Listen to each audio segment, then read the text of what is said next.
It's now very late, and Gordon's pushing deeper into the jungle on the track of the cuscus. There's something in the trees.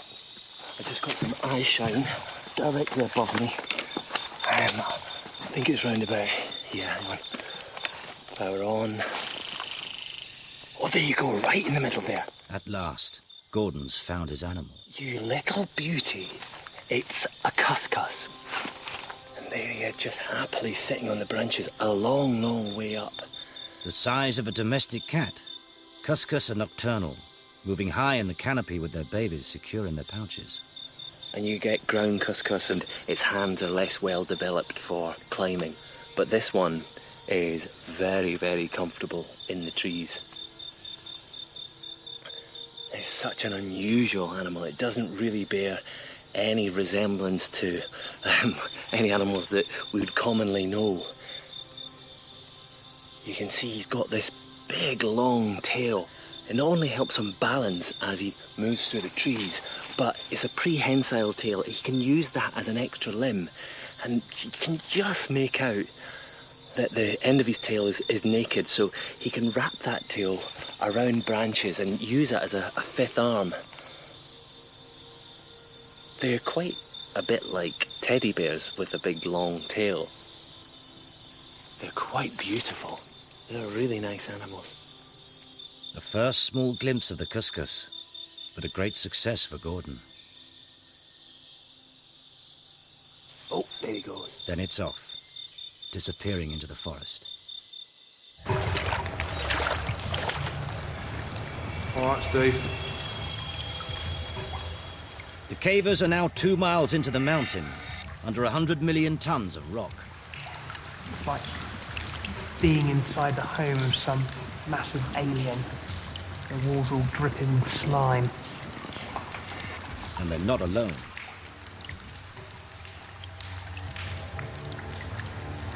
Look at that. It's a very bizarre little crab.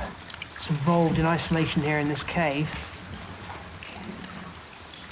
And these are the kind of creatures that turn out to be absolutely new to science.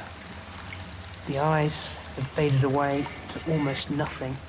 They're of no use whatsoever in a place like this. In fact, this would be the first light that this crab will ever have experienced. I really wasn't expecting to find any life much past the first 100 meters of the cave. So this is quite a find. They can't stop for long. Although they're now very tired, they must push further into the cave to find a dry spot to make camp. But getting anywhere is tough.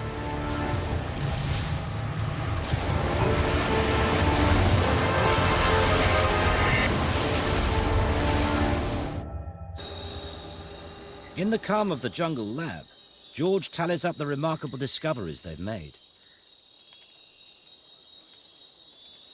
We're a third of the way into the trip, and so far we've got 1 new species of bat, we've got certainly 2 new species of frog, and 2 more that are potentially new species. We've got 3 species of fish new, insects and spiders, 5 to 8, possibly 10, a lot more to come. The list expands quicker than he expects. Hey Alan, what are you doing? Alan's come across something just a stone's throw from the lab. Well, I just caught a very pretty gecko. Oh, that's gorgeous. Is that the first one you got of those here? Now, I got to ask you this. Have you seen that before here? We have not. Have you seen it anywhere? No, I'm almost certain this is a new species. And not only that, Yeah. but it's a girl.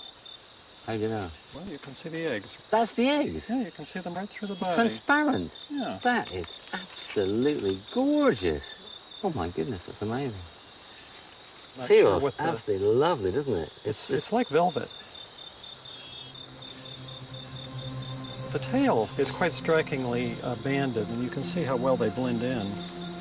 Alan's gecko was the icing on the cake for the team. It is. 2 weeks in, and the expeditions exceeded all expectations.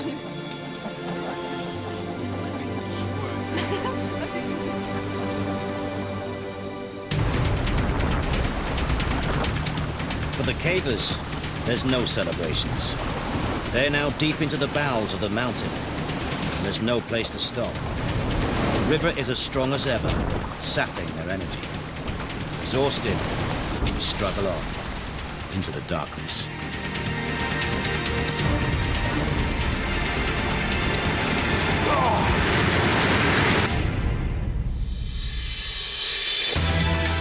Later in the expedition, the team enlists the help of a local tribe in the search for exotic birds of paradise. Oh, Jesus, build up, there's build up. Wow. They witness an exploding volcano. Great. Enter the lost world of the jungle crater. Oh, soaking! And Steve discovers a new flooded cave in the depths of the underworld.